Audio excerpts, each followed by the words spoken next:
Με 27 χρόνια παράδοση στο χώρο του αυτοκινήτου, η Renault Καλατζή στο Βόλο έχει δημιουργήσει το fan club της Renault από όλα τα μέρη της Ελλάδας. Κοινό χαρακτηριστικό η αγάπη όλων για το αυτοκίνητο. Εδώ και 27 χρόνια εργαζόμαστε σε ό,τι αφορά την εξυπηρέτηση των πελατών που έχουν σχέση με τα Renault και όχι μόνο φυσικά.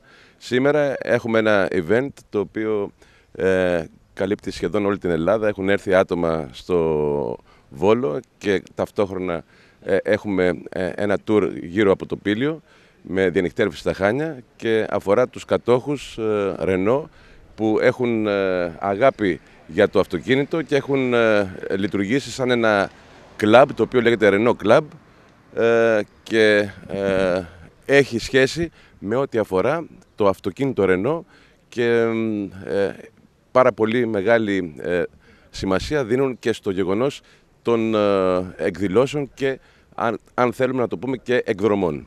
Οι φίλοι της Renault αποφάσισαν με αυτή την εξόρμηση να γιορτάσουν τις απόκριες στο βουνό των Κεντάβρων, κάνοντας σταθμούς στο Τρίκερι, Τσαγκαράδα, Ζαγορά, αλλά και διανυκτέρευση στα Χάνια, ενισχύοντας έτσι και τον εσωτερικό τουρισμό, όπως εξηγεί ο κ. Καλατζής.